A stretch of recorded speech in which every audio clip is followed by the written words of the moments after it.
Perfeito, gravação iniciada então. Então, mais uma vez, boa tarde a todas e a todos que chegaram aqui na nossa sala virtual da oficina Como Escrever e Tentar Publicar um Bom Artigo Acadêmico. Oficina que está sendo oferecida pelo Programa de Educação Tutorial em Ciência Política da UNB na programação do 7º ECOPET. Tá? Primeiro eu começo agradecendo a comissão organizadora do evento, ao Matheus e ao Daniel que estão aqui com a gente. Enfim, agradeço eles em nome de toda a comissão organizadora do ECOPET. E, enfim, queria dizer que é uma satisfação bem grande para a gente do PETPOL poder apresentar aqui para vocês, trazer esse debate aqui.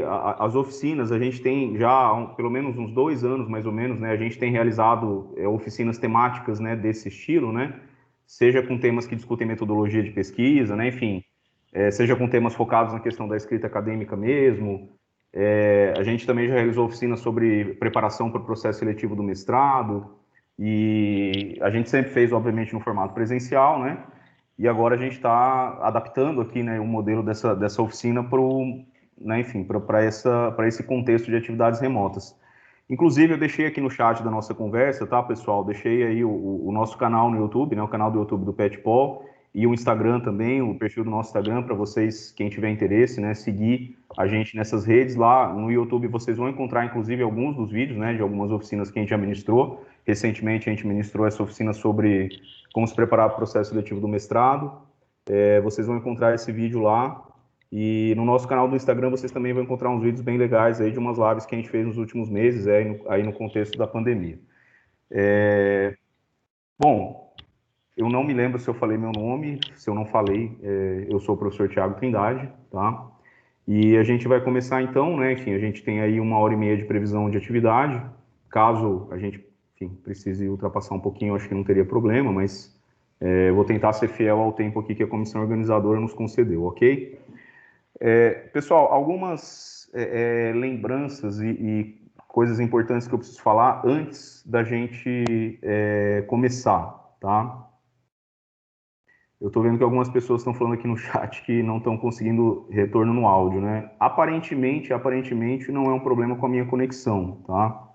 Até porque eu estou vendo aqui, que outras pessoas estão dizendo que estão ouvindo bem e tal.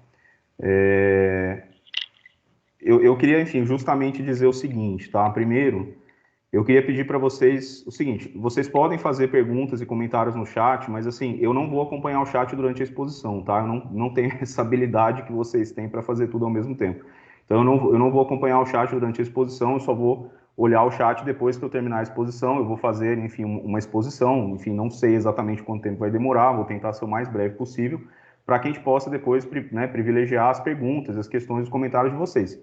Quem quiser deixar para também, oralmente, fica à vontade, tá? Depois que a gente terminar, vocês levantam a mão, ou pedem a palavra no chat mesmo, tá? Que a gente vai se ajeitando por aqui. Bom, então, começando aqui, tá, pessoal, a gente... Matheus, você quer falar alguma coisa?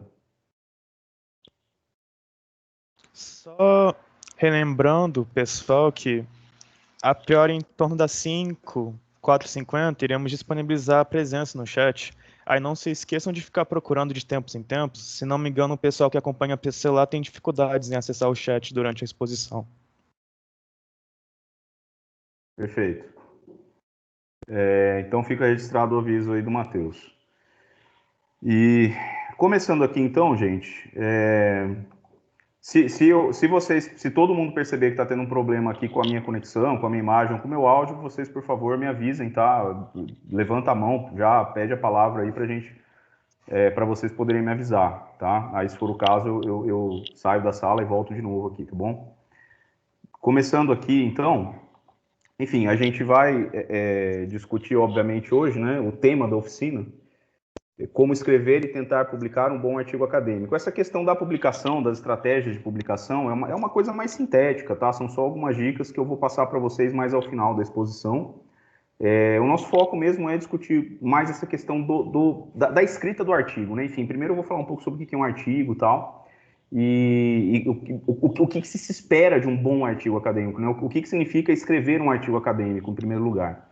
E eu só queria lembrar também, né, enfim, eu percebi, né, pelas pessoas que estavam inscritas, eu percebi que tem várias pessoas que não... Né, eu sou um professor de ciência política, né, então, portanto, de uma disciplina da área de ciências sociais e uma disciplina do campo de humanidades. E é óbvio, pessoal, assim, é óbvio que o que eu vou falar aqui, o que eu vou passar para vocês, inclusive, né, enfim, a partir das estratégias de publicação, tá? Eu tenho em mente, né, enfim, eu tenho na cabeça as revistas, né, os periódicos acadêmicos da área de ciências sociais, né, enfim, e até, enfim, de um modo mais geral, de ciências humanas, claro.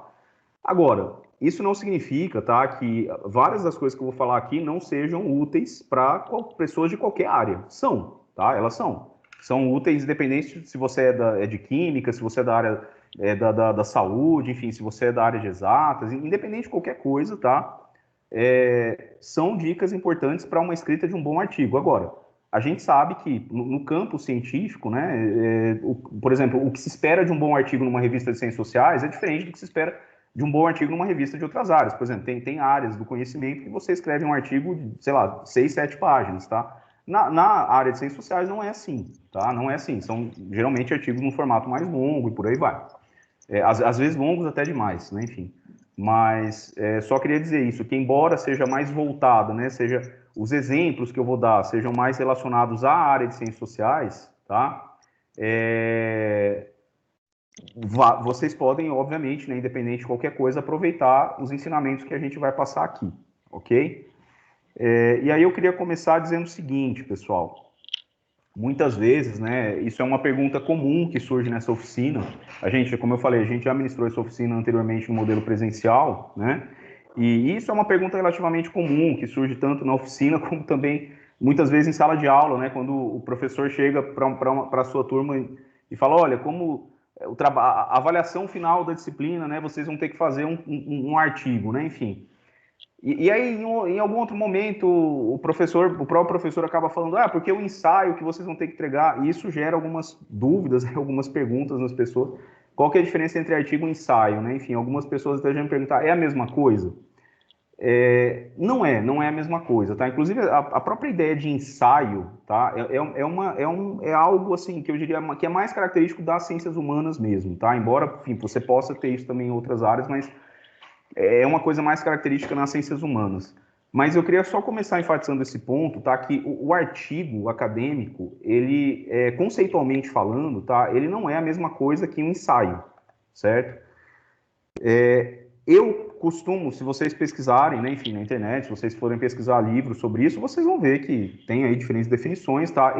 Para ser, assim, mais sintético, né, dar uma definição aqui mais sintética para vocês, eu diria que o ensaio, ele é um texto mais livre, tá? E que ele, literalmente, né, como diz o próprio nome, ele está ensaiando, ou seja, propondo ideias e hipóteses para um texto futuro, tá? Que provavelmente terá um caráter mais sistematizado e será um artigo acadêmico, certo? Eu não estou dizendo que o ensaio não é um texto acadêmico, e eu também não estou dizendo que para fazer um ensaio, pessoal, eu vou escrever qualquer coisa que me vier à cabeça, não é isso. Para escrever um ensaio, você tem que ter uma bagagem de leitura, você tem que ter você tem que ter uma reflexão aprofundada em algum tema, tá? Mas o que eu quero dizer é o seguinte, o ensaio ele é diferente do artigo, porque o ensaio é uma coisa que você faz antes, justamente com a proposta, né, com a perspectiva de explicitar algo que ideias, né, e linhas de pesquisa, linhas de discussão que você está sistematizando na sua cabeça, tá? O ensaio, portanto, é antes. O artigo, ele é produto de uma pesquisa. O artigo, então, portanto, se o ensaio é algo que você faz antes, o artigo é algo que você faz depois, tá? Essa é, vamos dizer assim, a grande diferença. Um artigo acadêmico, quando a gente fala de um artigo, tá? O que vai vir na mente, por exemplo, quando eu recebo um artigo, né, de alguma revista para ser parecerista, né, para dar um parecer no texto. Quando a revista me manda um artigo, o que eu estou entendendo que eu vou avaliar? Um texto que é resultado de uma pesquisa que já foi feita, certo? Então, o artigo ele é um produto. O artigo é para você expor, discutir os resultados de uma pesquisa que você já fez. Por isso que eu fiz essa, né, enfim, essa analogia. O ensaio vem antes, ensaio a gente faz antes, né? Do momento, vamos dizer assim, faz antes de algum momento. E esse momento é a pesquisa, e o artigo é o produto, o resultado da sua pesquisa, tá? Por isso que no ensaio, por exemplo, vamos pensar assim, você está escrevendo um ensaio, não é esperado que você vai apresentar quadros, gráficos, tabelas, enfim, estou dizendo que não pode ter, tá? Mas esse tipo de estrutura, espera-se mais que você vai ver num artigo. O ensaio é um texto um pouco mais livre, um pouco mais assistemático, tá? Desse ponto de vista. Provavelmente alguns colegas discordariam de mim, mas vocês sabem que no meio acadêmico a gente sempre discorda, a gente sempre gosta de discordar dos colegas. E aí, como eu falei, né, o artigo, ele é artigo acadêmico, pessoal, ele é resultado de uma pesquisa, tá? E aí, assim, o que que eu queria relembrar a vocês, né? Inclusive, nós fizemos uma oficina uma live sobre isso, né? No nosso Instagram, há uns meses atrás, lá no nosso perfil do Instagram do Pet Paul, e a gente discutiu justamente como que você delimita um objeto de estudo, tá? Toda pesquisa, pessoal, a pesquisa precisa ter um objeto de estudo recortado e delimitado.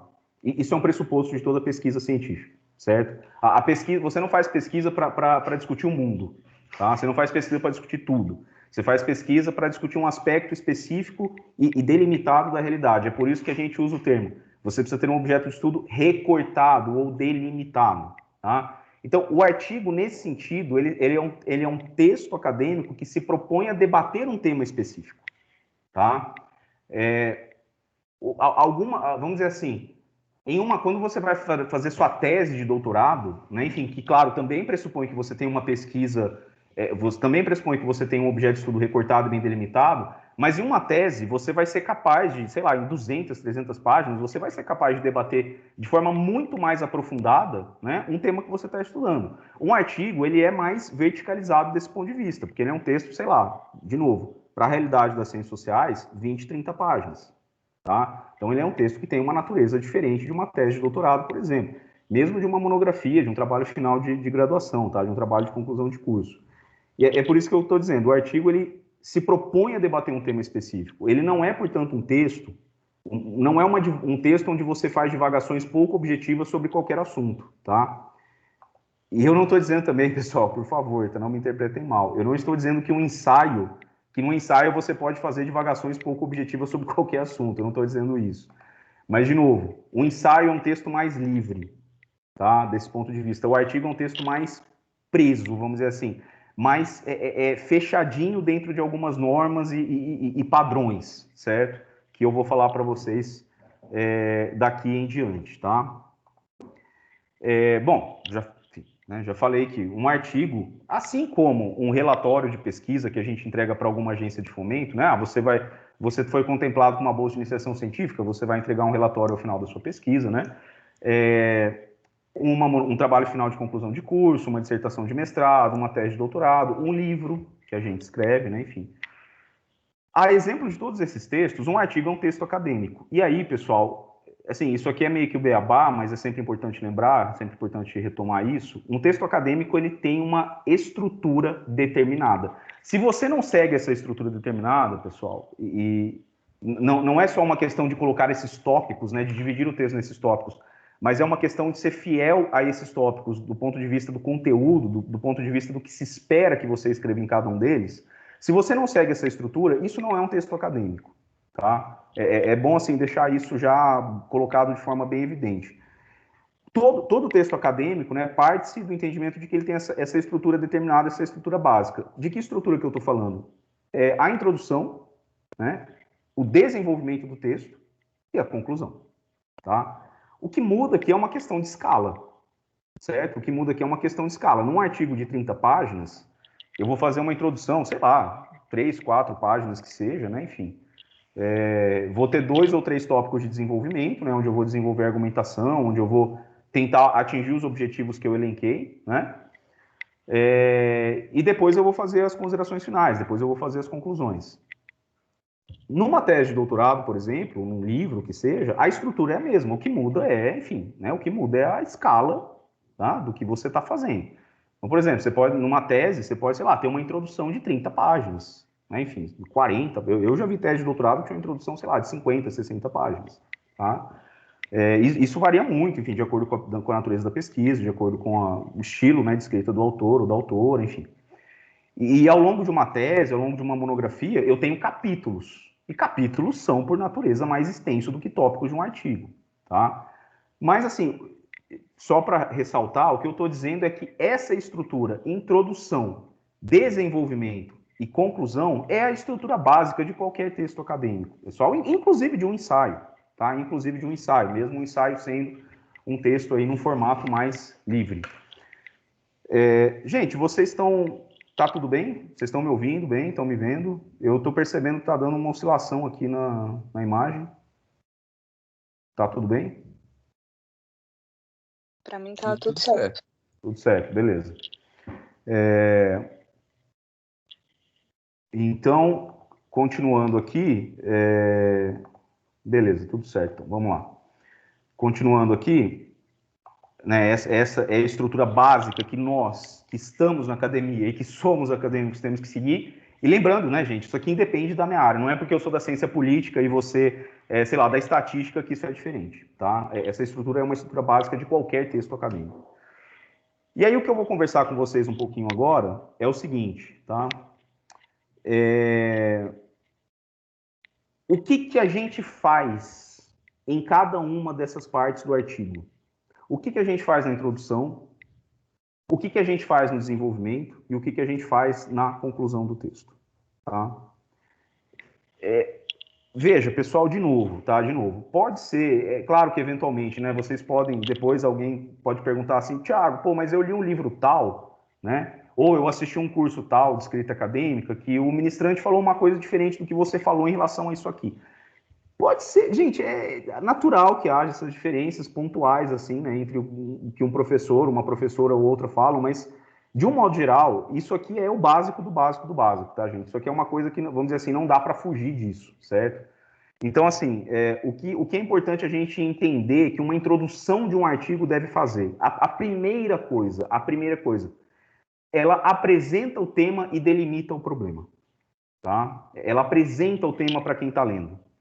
Ela, vamos dizer assim, ela faz uma contextualização do tema, né? Ela faz uma contextualização da temática e ela delimita justamente, né? Ela explica para o leitor e para a leitora qual é o objeto de estudo que vai ser analisado naquele artigo que ela vai ler, que a pessoa vai ler, tá? E aí também, né, justamente por isso, também é na introdução que você explicita a sua pergunta de pesquisa, tá? Ou as perguntas básicas que o texto está se propondo a responder. Agora, só um parêntese, tá, pessoal? Só um parêntese, tá? Não esqueçam do que eu falei antes, no começo. O artigo, ele é a publicação dos resultados de uma pesquisa, tá? Logo, isso que você está escrevendo aqui, essas perguntas que você vai explicitar, uma pergunta ou as perguntas de partida do seu artigo, pela lógica, elas são perguntas que você enfrentou na sua pesquisa, certo? Claro que, vejam, não existe, pessoal, não existe aquela pesquisa ideal, né, que é apresentada através de um projeto e depois é desenvolvida de forma linear, ela não tem nenhuma mudança ao longo do tempo. Toda pesquisa muda, toda pesquisa se altera. Então, é claro que no momento que você for escrever o artigo, claro que você pode ter descoberto, você pode ter visto coisas novas em relação àquilo que você tinha pensado, e isso pode, claro, pode entrar no seu artigo sem problema nenhum. Mas a lógica é, né, de novo, a gente sempre tem que pensar em tudo isso que eu estou falando, que o artigo é um esforço que você está fazendo a posteriori, tá? Não é uma coisa... Você não está lá sentada, né? Tipo, eu vou tirar um cochilo aqui, aí depois você acorda e fala, pô, vou escrever um artigo. Você pode até fazer isso, mas desde que você tenha feito uma pesquisa antes, tá? Então, assim, na sua introdução, você vai explicitar as perguntas específicas que o artigo está se propondo a responder, né? Ou a pergunta específica. Mas sempre lembrando que isso é resultado de alguma pesquisa que você fez antes. E além disso, pessoal, na introdução você também faz o quê? Você enuncia os objetivos do texto, tá? Eu vou voltar nesse ponto daqui a pouquinho. Então, retomando aqui, você apresenta o tema e delimita o problema, você explicita a pergunta ou as perguntas básicas que o texto se propõe a responder e você anuncia os objetivos do texto, tá? Além disso, o que você vai fazer também na introdução? Algumas pessoas, tá? E aí eu não sei o quanto que isso varia entre as áreas, mas mesmo na área de ciências sociais isso acontece. Algumas pessoas preferem fazer um tópico específico para metodologia. Não tem problema fazer isso. Não tem problema fazer isso, tá? Mas eu em geral, eu não faço. Eu coloco para mim, enfim, eu coloco tudo isso na introdução, tá? Mas se você quiser fazer um tópico específico mais detalhado para metodologia, né? Se você acha que isso é necessário para você explicar de forma mais detalhada, tudo bem, não está errado, tá? Não está errado.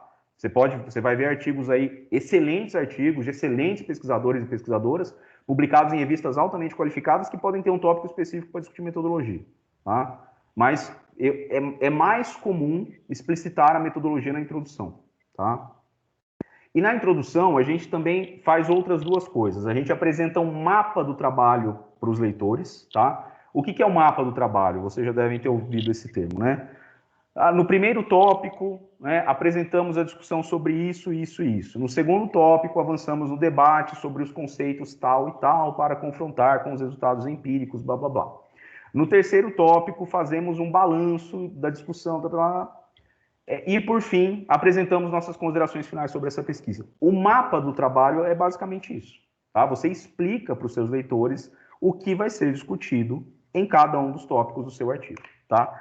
Isso aqui, como eu falei, gente, isso aqui vai para qualquer trabalho, seja um livro, seja uma tese de doutorado, seja uma dissertação de mestrado, seja um trabalho final da disciplina que você está fazendo, tá? Na introdução, você sempre vai apresentar esse mapa do trabalho para os seus leitores, tá bom? E por fim, pessoal, algo que também deve estar na introdução é um breve mesmo, gente, apontamento dos resultados, tá? O que significa isso? Você vai rapidamente escrever, olha, né, a principal conclusão do texto aponta para tais e tais elementos. Né? Você anuncia muito rapidamente quais são os resultados. Você apresenta os resultados, vamos dizer assim, de uma forma sintética. Né? Por quê? Porque quando a pessoa for ler sua introdução, ela já tem que ser... O que é uma boa introdução de um artigo? Tá? É aquilo que a pessoa entende qual é o seu objeto de pesquisa, quais são as perguntas, quais são os seus objetivos, qual foi a metodologia que você utilizou, o que você discute em cada tópico do texto e quais são as conclusões que você chegou. Tudo isso tem que estar sintetizado na introdução. Tá? Eu vou colocar aqui para vocês, tá? Eu vou colocar aqui para vocês, porque essa parte é um pouquinho mais, né, chata do ponto de vista desses detalhes. Eu vou colocar aqui para vocês no chat, tá?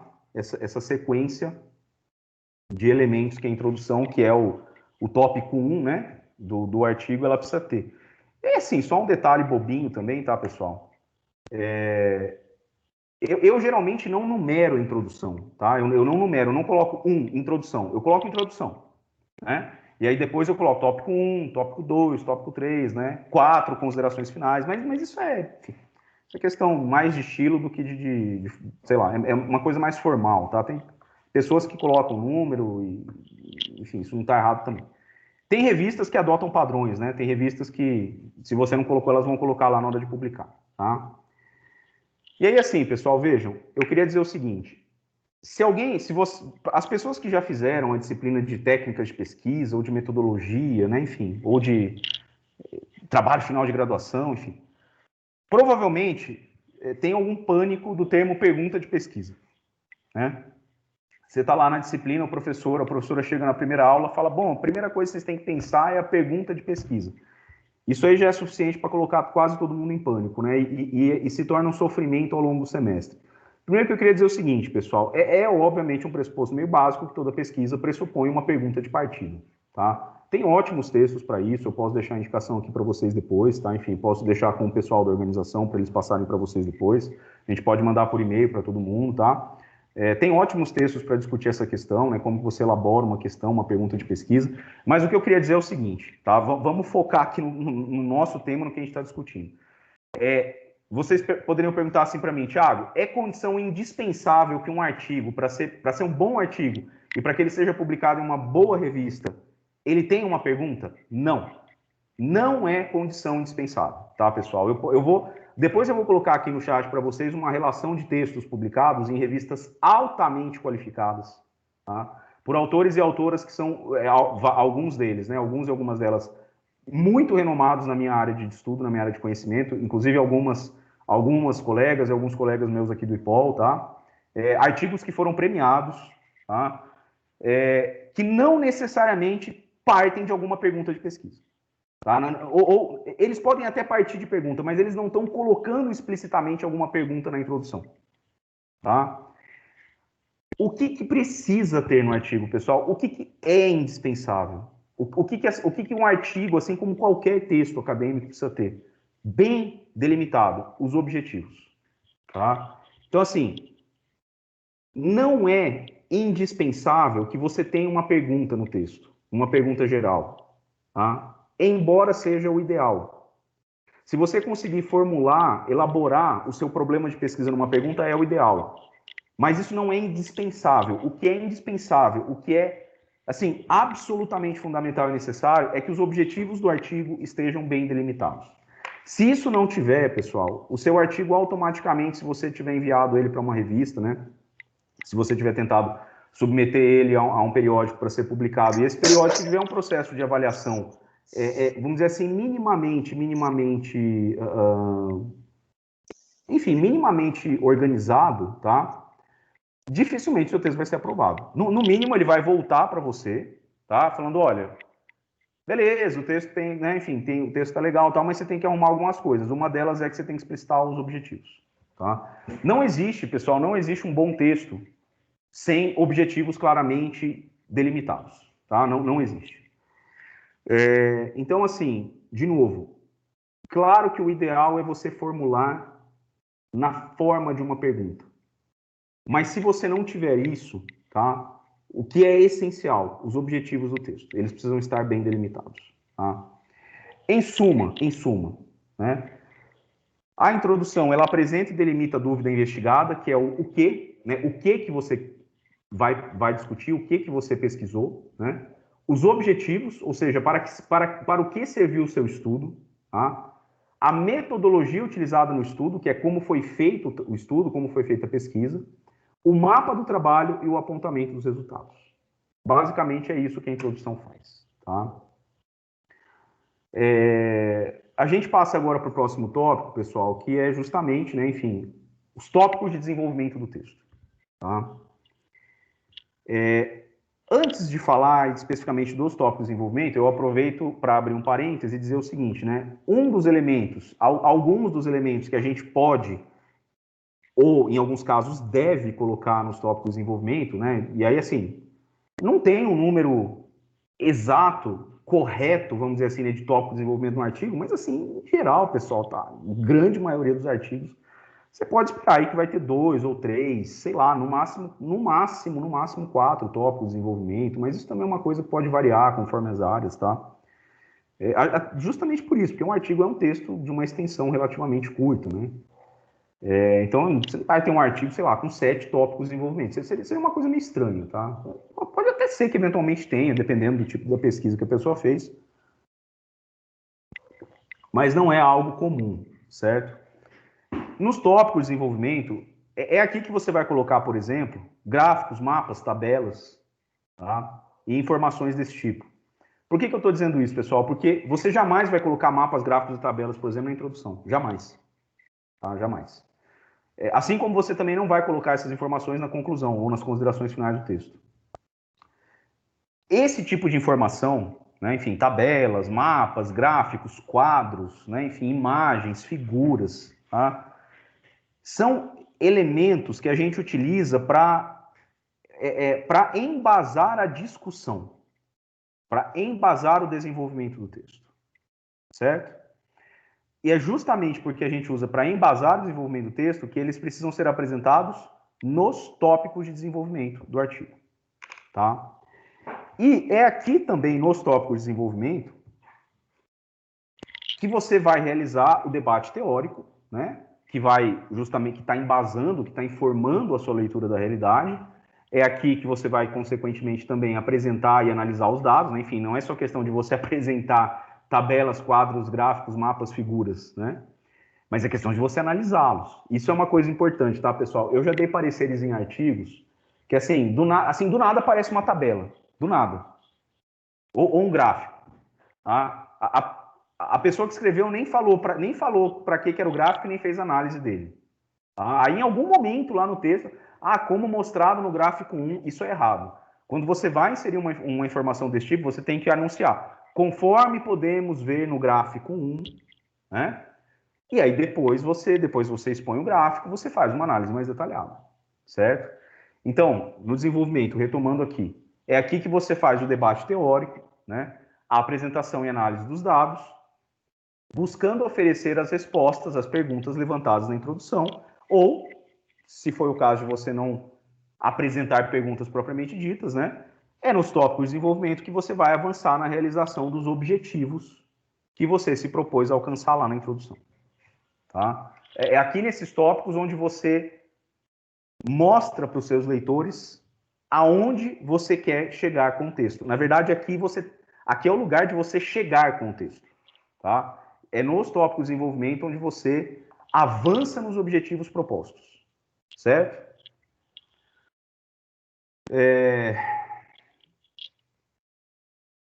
Essa questão do debate teórico, né? Eu só queria fazer um parênteses sobre isso também. Isso é outra coisa que varia, tá, pessoal? Isso é outra coisa que varia conforme as áreas de conhecimento. Enfim, nas ciências humanas, né? Enfim, você tende a ter, obviamente, uma valorização muito maior, né, dessa parte teórica do que em relação a outras áreas. Então, por exemplo, tem artigos que você pode ter, sei lá, 7, 8 páginas de discussão teórica, tá? E eu sei que isso não é uma coisa comum em outras áreas. E aí tá, também não estou dizendo, tá? Também não estou dizendo que para você publicar um bom artigo, você precisa ter um tópico teórico super denso, não estou dizendo isso. Mas, de qualquer forma, a parte teórica do artigo, ela vai estar exposta, né? Espera-se, entende-se que ela esteja exposta no decorrer, né? Vamos dizer assim, desses tópicos de desenvolvimento, tá? E aí, né, obviamente, claro, né, como eu falei, isso varia, tá? Isso também varia. Às vezes você tem um texto que você...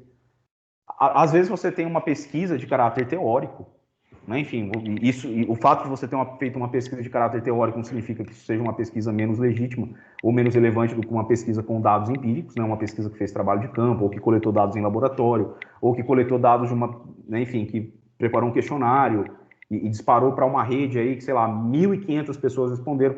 O fato de você fazer uma pesquisa teórica do ponto de vista científico é o mesmo status de pesquisa do que uma pesquisa desses outros tipos que eu mencionei aqui, tá? O que eu estou dizendo é que, se você fez uma pesquisa teórica, obviamente espera-se que o seu artigo tenha um formato, né, que seja predominantemente estabelecido a partir de uma discussão teórica, tá? E aí, por fim, pessoal, nas considerações finais, né, na conclusão, nas considerações finais, aqui eu digo o seguinte, né, eu tendo, né, tenho uma tendência a sempre escrever considerações finais ao invés de escrever conclusão, né? Por uma razão muito simples, porque conclusão dá uma ideia de que você está fechando aquilo, que você está, né, enfim, ó, tô meio que para encerrar a discussão, né? E vocês sabem que, principalmente na área de ciências humanas mesmo, eu diria, a gente gosta, né, enfim, de deixar questões em aberto, né? E aí que tá, pessoal, eu acho que assim, às vezes eu vejo com uma certa preocupação essa ideia, né, de que uma pesquisa ela tem que levantar um problema e resolver o problema. Claro que idealmente ela deveria fazer isso, tá? Mas a questão é, não há mal nenhum, não há problema nenhum em você fazer uma pesquisa, concluindo ela, deixando questões em aberto e apontando para novas questões. Isso não é um problema. Isso não torna a sua pesquisa menos legítima, tá? Eu particularmente gosto muito mais de artigos que deixam questões em aberto, provocando novas discussões, abrindo para novas discussões, propondo novas agendas de pesquisa, do que um artigo que, olha, beleza, a discussão acabou aqui, tá? A gente tem que lembrar, né, gente, dificilmente alguém vai conseguir esgotar, encerrar um assunto numa pesquisa, ainda mais, né, num texto que tem 35 páginas, talvez, na melhor das hipóteses, tá? Então, geralmente, eu coloco considerações finais ao invés de colocar conclusão. Mas isso também é outra questão aí que tá, enfim, muito mais de forma, de estilo, do que de certo ou errado. Beleza, aí vocês me perguntam, Thiago, o que a gente faz nas conclusões? O que a gente faz nas considerações finais? Nas conclusões, pessoal, nas considerações finais, né, você retoma de forma sintética, tá, os tópicos do texto que você escreveu ao longo do texto, né?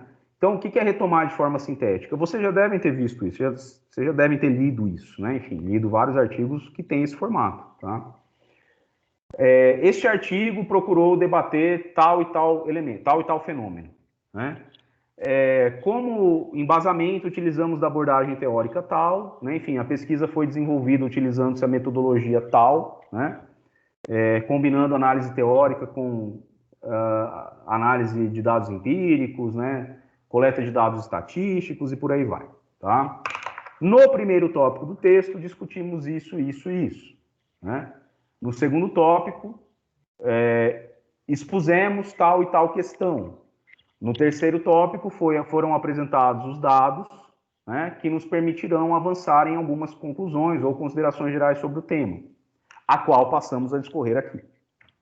Tá? E aí, depois disso, né, depois que você retomar de forma sintética a lógica e o corpo da sua redação ao longo do artigo, você vai para as conclusões e para as considerações finais. Tá? Aí você vai escrever, propriamente dito, quais são as suas conclusões, quais são as suas considerações sobre o tema que você expôs ao longo do artigo. O que eu quero chamar a atenção aqui, pessoal? Eu não estou dizendo que você não possa ou que você não deva expor a sua leitura, a sua interpretação, o seu posicionamento ao longo do texto. Você deve, obviamente, fazer isso. Tá? O texto tem que ter a nossa cara, né, gente? O texto tem que ter a nossa cara. Não existe, eu vou escrever um texto e vou só expor o que os outros estão falando. Não é assim, né? Um texto tem que ter a nossa cara, mas, obviamente, sempre tomando cuidado para que... obviamente, sempre tomando cuidado para citar devidamente aquilo que os outros escreveram, que os outros fizeram antes da gente, né? Só que a questão é, o momento de você se expor no sentido de você expor a sua interpretação, a sua leitura, a sua análise, é nas considerações finais. É onde vai ser, essa parte do texto é aonde se localiza a sua contribuição propriamente autoral, tá? É aqui onde você, né, enfim, vai escrever aquilo que você concluiu a partir da pesquisa que você fez, que foi embasada por uma leitura, por um referencial teórico, por uma abordagem teórica, por uma coleta de dados empíricos que te mostraram tais e tais caminhos e por aí vai, tá? Então, assim que você faz, assim que você começa, né, escrevendo as considerações finais, detalhando o que você fez ao longo do texto, né, fazendo essa retomada nos moldes que eu falei, você já avança, né, para explicar para os seus leitores e para as suas leitoras o que você conclui, quais são as considerações que você tem. E, como eu falei para vocês, né, muitos autores e muitas autoras, eu inclusive, gostam, né, de apontar aqui nas considerações finais para novas questões e indagações, né, que surgem a partir da reflexão realizada e que poderiam, né, e que podem dar continuidade a essa agenda de pesquisa. Eu entendo, como eu falei para vocês, que isso é muito mais interessante, inclusive, do que um texto que apresenta aquilo como uma questão fechada, tá? Mas, de novo, né, isso não é, vamos dizer assim, isso não é uma questão assim, se eu escrever lá um artigo e não colocar novas questões de pesquisa, né, não fazer novas indagações nas considerações finais, está errado. Não está errado, pessoal, não está errado. E outra coisa também, né, gente? Essa coisa, por exemplo, da gente conseguir fazer isso num artigo, quando a gente está concluindo o artigo, tem a ver com o grau de maturidade acadêmica que a gente tem. E aqui, veja, eu não estou falando de inteligência, tá, pessoal? Falando que, porque o fulano é mais inteligente que o outro, ou porque a fulana é mais inteligente que não sei quem. Eu estou falando de um grau de maturidade. Depois que você fez graduação, mestrado, doutorado, você tem um grau de maturidade acadêmica e, portanto, uma bagagem de leitura, uma bagagem de conhecimento muito maior do que quem está na graduação, tá? Então, assim, o que eu estou dizendo é, eu particularmente não acho, né? É por isso que eu falei, eu não gosto muito do termo conclusão, porque parece que você está, assim, tipo, fechou a discussão. Eu gosto muito mais de colocar as minhas considerações finais sobre o tema aqui discutido são essas e essas, né? E, portanto, aí, enfim, tem novas questões e novos temas que essa agenda de pesquisa na qual o texto está inserido poderia ou deveria enfrentar, tá? Só assim, pessoal, duas questões bem rápidas, tá? Eu deixo para falar isso no final, porque é só uma lembrança bem rápida mesmo, né? A gente falou aqui da introdução, do desenvolvimento e da conclusão. Só que assim, só para lembrar, tá? Que um artigo, ele tem outros elementos nele. Primeiro o título, né? Obviamente, gente. E assim, não menosprezem o título, tá, pessoal? O título é muito importante. O título, ele de preferência já apresenta de uma forma muito sintética, muito resumida, obviamente, qual é o seu objeto de estudo. Tá? O título já é, de certa forma, uma anunciação do que o texto está fazendo. E aí, sei lá, tem revistas que limitam, né, o tamanho do título. O título só pode ter, sei lá, 90 caracteres, 100 caracteres, 90 palavras, 100 palavras, né, enfim.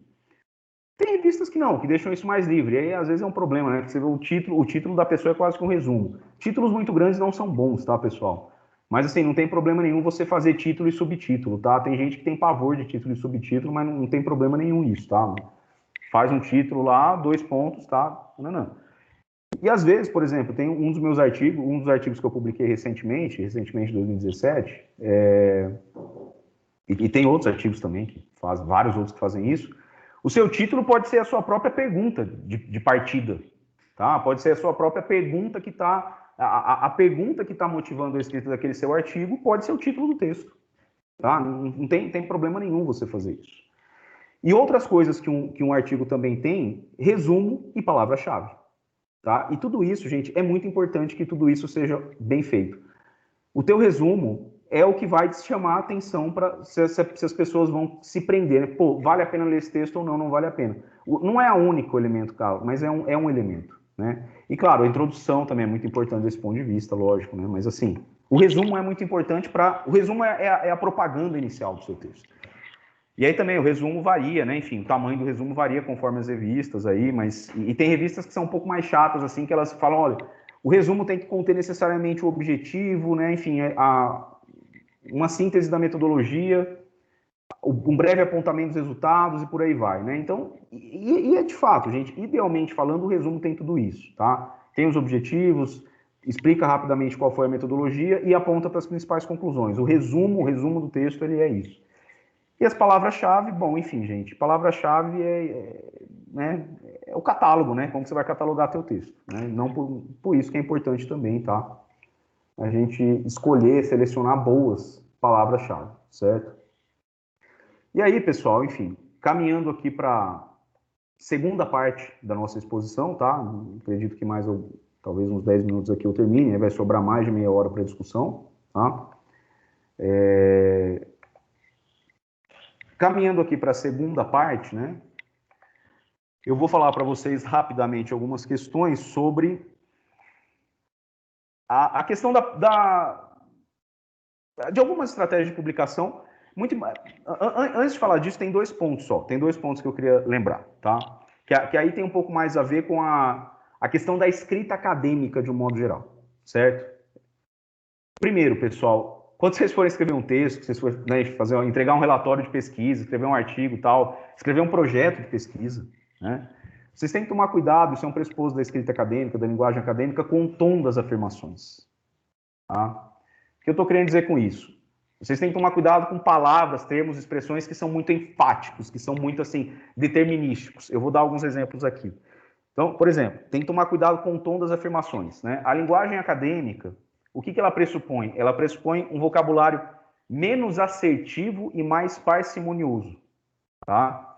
Então, o que a gente deve evitar quando a gente vai escrever um texto acadêmico? Ideias de caráter muito determinista, como, por exemplo, né? E aí eu vou usar exemplos, obviamente, da minha área de conhecimento, tá? A imprensa, a mídia sempre criminaliza os movimentos sociais, né? Ou os movimentos sociais sempre são reprimidos pelo Estado, tá? Primeiro, né, algumas observações. A mídia sempre criminaliza os movimentos sociais. Primeiro que isso não é verdade, tá? Tem várias pesquisas aí que mostram que mesmo esses órgãos da chamada imprensa hegemônica, né, ou da imprensa burguesa, enfim, em determinadas circunstâncias, eles têm sim, né, em alguns episódios talvez mais específicos, às vezes até um pouco de mais, vamos dizer assim, de médio prazo, às vezes eles conseguem construir uma visão mais positiva de alguns movimentos, de algumas que alguns movimentos sociais apresentam, por exemplo.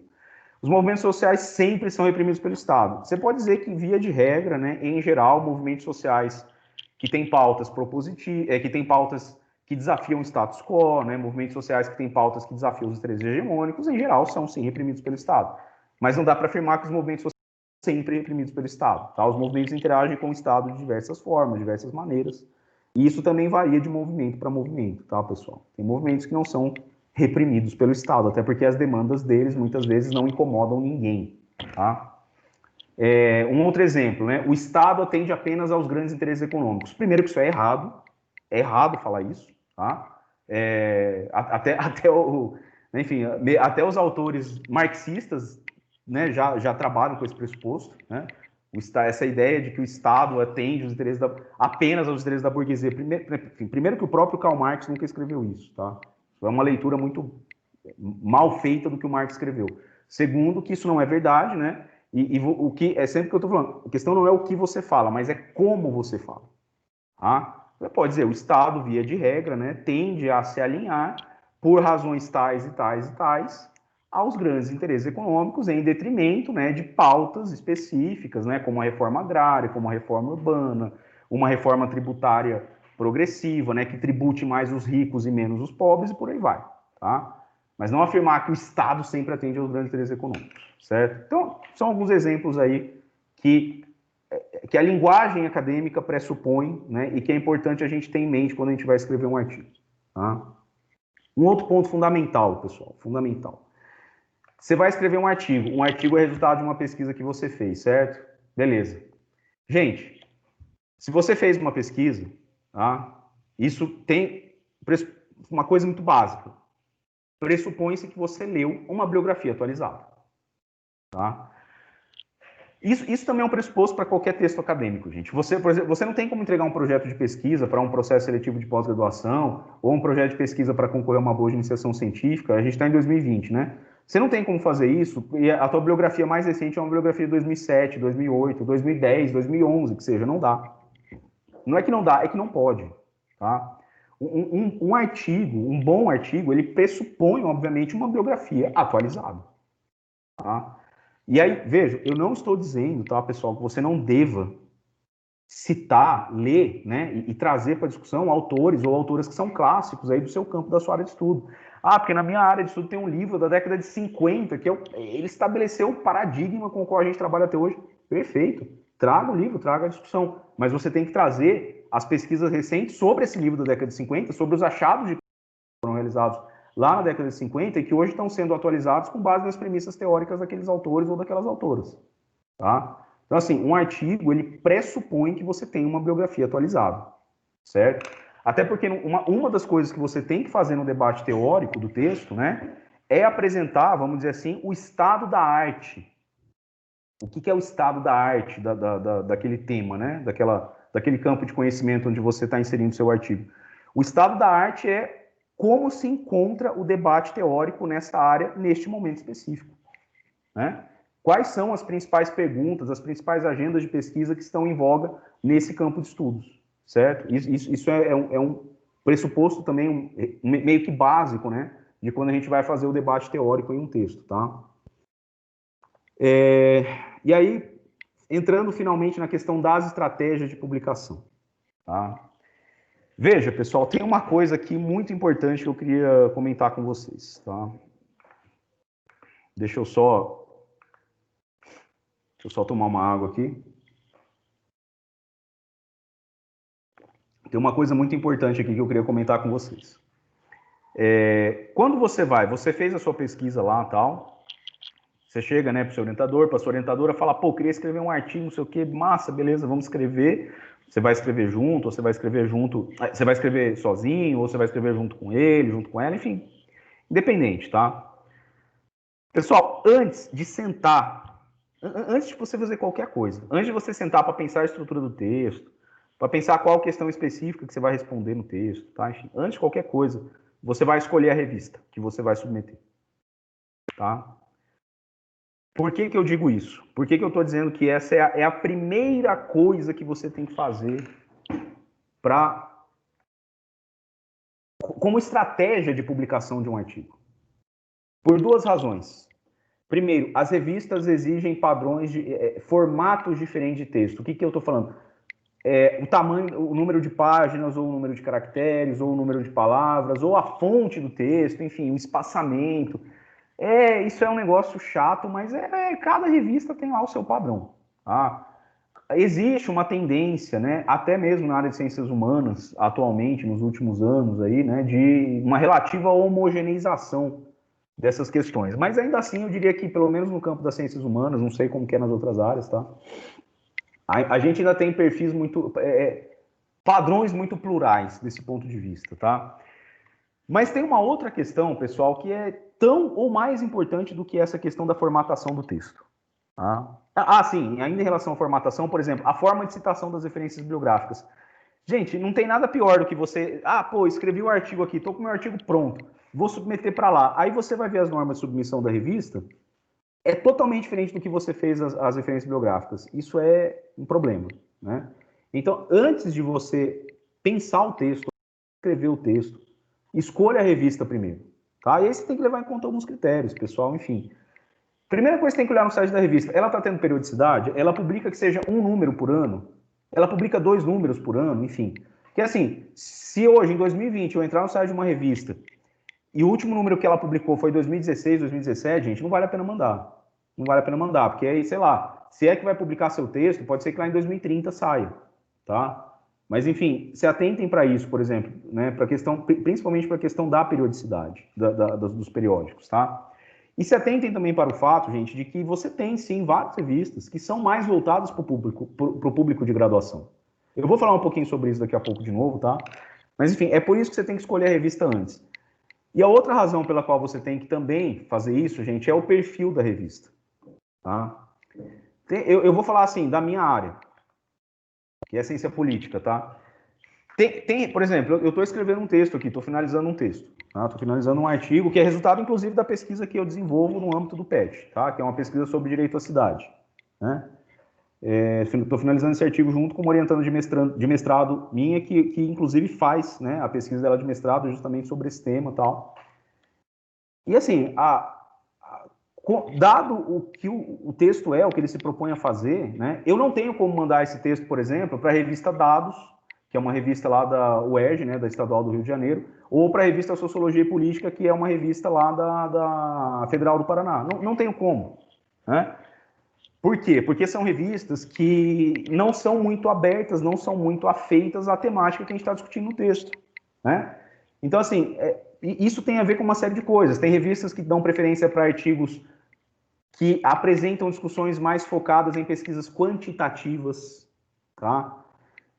Por outro lado, tem revistas que dão preferências para artigos focados em pesquisas com uma metodologia mais qualitativa, né?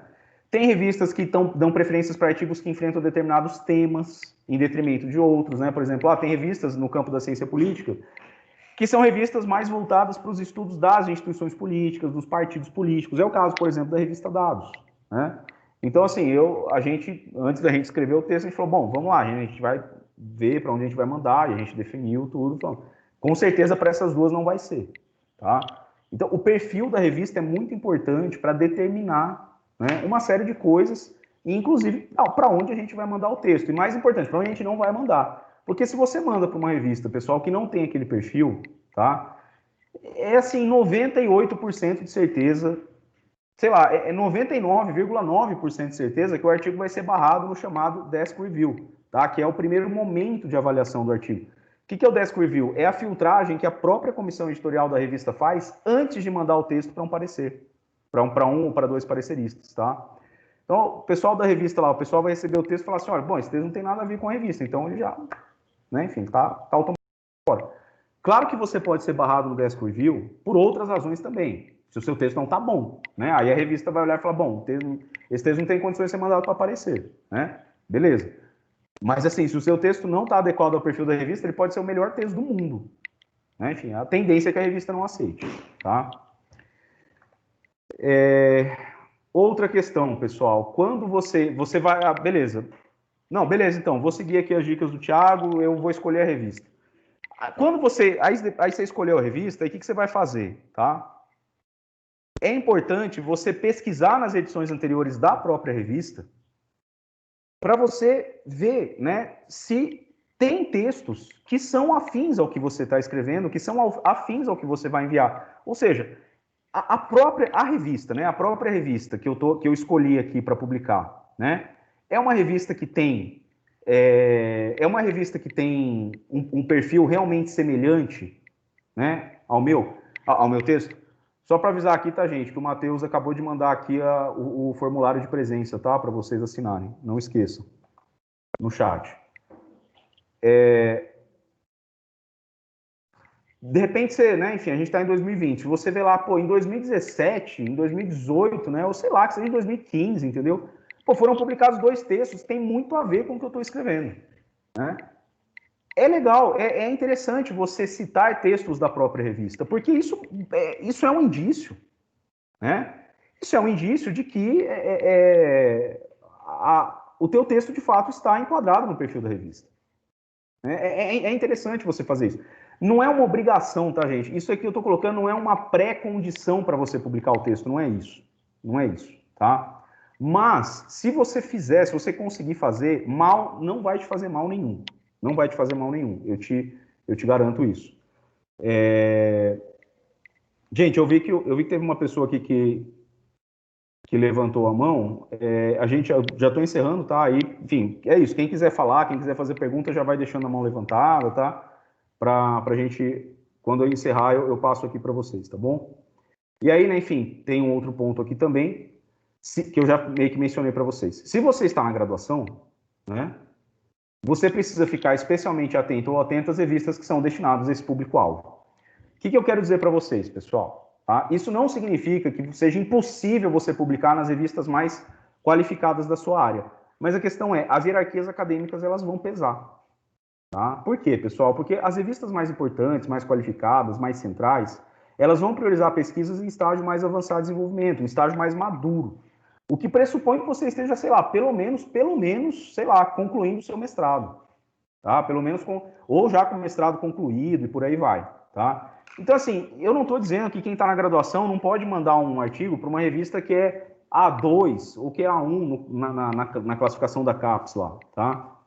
Eu não estou dizendo que não pode, mas o que vocês têm que estar cientes é muito mais difícil de você conseguir publicar. Tá? E uma possibilidade, né, que justamente já tem a ver com o próximo tópico, se você ainda não, por exemplo, isso vale tanto para quem está na graduação, como para quem está fazendo mestrado, como para quem já terminou o mestrado, tá? Mas se você ainda está nesse estágio, né, se você ainda não terminou o seu doutorado, é isso que eu estou querendo dizer, se você ainda não terminou o seu doutorado, tá? E você quer publicar numa revista de alto calibre, a possibilidade de você conseguir isso, ela aumenta consideravelmente quando você escreve o artigo junto com o seu orientador, ou com a sua orientadora, tá? E veja, pessoal, não tem nada de errado nisso, tendo em vista que se a pesquisa for orientada pela pessoa, existe um pressuposto, que a pessoa também tem responsabilidade nos méritos da pesquisa, nos achados da pesquisa, nos problemas também, claro, né? Toda pesquisa, nenhuma pesquisa vai ser totalmente perfeita, vai ter questões que vão ser passíveis de questionamento, por aí vai, mas, né, não há problema nenhum, orientador ou orientadora, publicar um artigo junto com você. Eu diria pelo contrário, tá? Isso é algo absolutamente normal, natural e aceitável. Inclusive se valendo de trechos, né, enfim, que são pequenos trechos, pelo menos, que são resultado aí da sua monografia, do seu relatório, da sua pesquisa, tá, de mestrado e por aí vai, tá? E claro, obviamente também, se a pessoa está assinando junto, pessoal, pressupõe-se que ela também contribuiu com o artigo. Mas o que eu estou dizendo se você quer publicar numa revista de alto calibre, tá, a dica que eu dou é justamente essa. Enfim, então tente publicar junto com o seu orientador, com a sua orientadora, que já tem um gabarito maior e que vai, né, enfim, vai, portanto, permitir que o texto seja visto com outros olhos, né, quando ele for encaminhado à editoria da revista, ok? Gente, eu encerro por aqui a minha exposição, tá? Então, vocês podem aí, a gente vai abrir agora são 5h04, nós temos aí, considerando o horário que a oficina começou, né? A gente tem aí 30 minutos, 31 minutos para fazer debate, né? Então, vocês fiquem à vontade tanto para perguntar aqui no chat, né? Como também quem quiser levantar a mão e fazer perguntas. Quem não estiver conseguindo aí levantar a mão, quem não estiver conseguindo acessar o recurso de levantar a mão, pode falar aí, né? Enfim, Thiago, quero perguntar alguma coisa aqui, então. Então, gente, é isso. A gente abre para debate. A Jéssica está com a mão levantada. Deixa eu só ver se tem questão aqui no chat, Jéssica, só um minutinho. Por enquanto, não, tá? Só lembrando, tá, pessoal, que eu passei aqui para vocês, tá, essas partes aqui da introdução, né, enfim. E eu vou passar também daqui a pouquinho, uma relação de artigos para vocês usarem como bons exemplos. Antes de eu passar aqui para a Jéssica, tem uma pergunta aqui. Palavra-chave, usar ou não usar palavras no título? Pode usar até, Paulo, né? Pode usar, Paulo. Faz sentido que você use, tá? Mas, assim, não necessariamente, não é uma obrigação, não é uma condição. Mas, assim, claro que, como eu falei, né? Se você pressupõe que um bom título é um título que já traz né, o problema, o objeto da pesquisa, não tem problema você usar a palavra-chave, tá? Que sejam iguais às do título. Então a gente passa aqui para Jéssica Montebello fazer uma pergunta. Depois é o Carlos Henrique Campos que está com a mão levantada. Vamos lá, Jéssica, pergunte. Boa tarde. Boa tarde. Sou do PET Enfermagem, UFG. Eu fiquei um pouco... Jéssica, só um minutinho. Está muito baixo, tá muito baixo o seu áudio. Não sei se você falar um pouco mais perto. Melhorou? Melhorou um pouquinho? Melhorou. Agora melhorou. Tá. Eu sou do PET Enfermagem da UFG e eu fiquei com uma dúvida em relação, você falando sobre introdução. Seria o local onde a gente fala resumidamente da nossa metodologia, o objetivo do estudo. Mas aí não seria o resumo? Você está perguntando se a metodologia não seria exposta no resumo? Não, é porque assim, normalmente a gente vê em artigos que existe um resumo desse artigo e só após esse resumo é que vem lá o restante da estrutura, né? Que é a introdução, a discussão, os resultados, a discussão, enfim. E aí você colocando a introdução dessa forma, me pareceu muito com o resumo do artigo. Sim. Não, é isso. Inclusive quando eu falei do resumo, eu falei o seguinte, o resumo, ele apresenta de uma forma justamente resumida, tá? O que o texto estuda, quais são os objetivos do texto, qual é a metodologia que você utilizou e quais são os resultados os principais resultados que você alcançou, tá? O resumo é justamente um resumo, é uma parte muito sintética e muito resumida do que você vai apresentar de forma mais detalhada na introdução do texto. Sim. E uma outra coisa, para quem não tem acesso ao chat, como que vai ficar a questão do formulário de presença? Eu não sei te responder, Jéssica, aí você precisa ver se o Matheus ou o Daniel puderem responder para a gente. Alô? Desculpa, estão me ouvindo bem? Estamos sim, Matheus. Então, Jéssica, as pessoas que estão tendo dificuldades para acessar o chat da reunião podem entrar em contato comigo pelo e-mail ou, inclusive, entrar em contato pelo próprio Teams. Eu estou enviando a lista pelo e-mail. Se você preferir, eu posso enviar pelo Teams também. Tipo, uma conversa privada com você. Tá ótimo, agradeço. Obrigada, Matheus. Aí, aproveitando a deixa, pessoal, eles vai enviar mais algumas coisas no chat também. Ele enviou o resumo do como foi o mini curso, da introdução e tudo mais, e enviará os artigos. Como vocês não estão tendo acesso ao chat, talvez vocês não consigam ter acesso a essas informações, mas é só entrar em contato comigo que eu mandarei para vocês, seja por e-mail ou novamente pelo chat do Teams, tá bom? Não se preocupe, ninguém será prejudicado.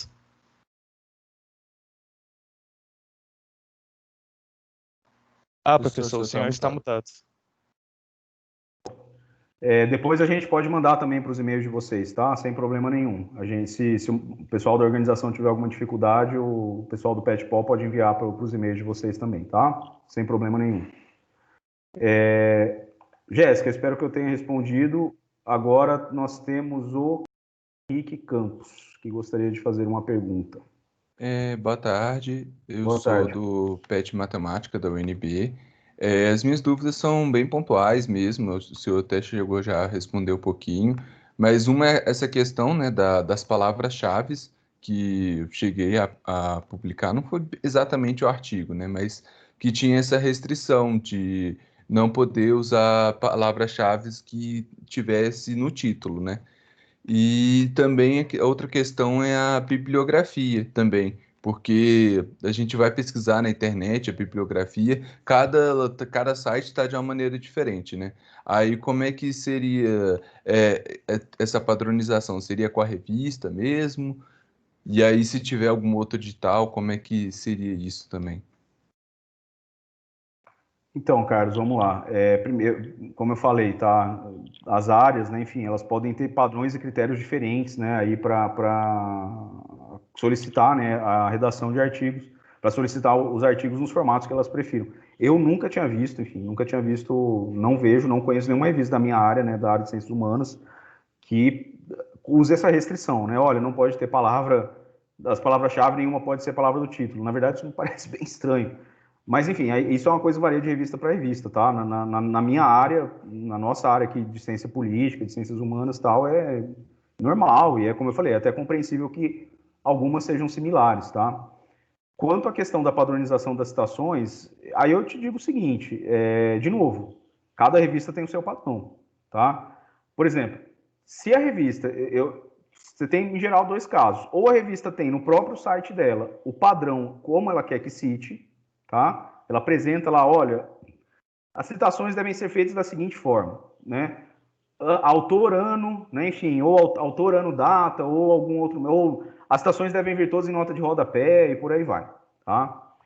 Ou então a revista coloca na própria página dela, né, que as citações bibliográficas devem estar no formato tal, no formato ABNT ou no formato da Associação Americana de alguma coisa, sei lá o quê, né? E aí você tem que pesquisar o formato da ABNT ou o formato da outra associação ou da outra organização, sei lá, que a revista está padronizando. Mas assim, de novo, né? Cada revista acaba adotando um padrão de citação. Eu, particularmente, acho isso muito ruim. Enfim, mas, enfim, não tem o que a gente fazer, né? Tem coisas que a gente pode mudar, tem coisas que a gente não pode, tá? Espero que eu É tenha... que a própria norma da IBNT, dependendo do site, né, ela é exposta de maneira diferente, principalmente quanto aos links de sites, né? Que isso aí é uma coisa que eu mesmo, quando fui publicar um trabalho, e eu tive muita dificuldade para saber exatamente como publicava sites com a questão de direitos autorais também, isso acabou me confundindo bastante. O que eu te recomendo nesses casos, dessas dúvidas, o que eu recomendo sempre, gente, é que vocês consultem ou o orientador, orientadora de vocês, ou, por exemplo, se você está escrevendo um texto, tá, que sei lá, ninguém me orientou aqui para essa pesquisa que eu fiz, né, eu fiz uma pesquisa lá, fiz uma disciplina tal, pesquisei umas coisas, vou publicar um artigo. Conversa sempre com o professor, com a professora, ou com algum professor, alguma professora do seu departamento, do seu estudo, da sua faculdade, tá? Mas, enfim, de fato, principalmente agora, né, com essa coisa da internet, que tem muita coisa disponível na internet, né? 15 anos atrás não era assim, né?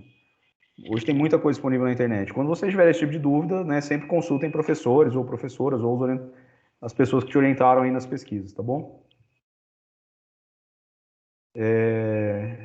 Mas é isso, Carlos. Espero que eu tenha respondido. Mais Foi alguém, sim, obrigado. pessoal?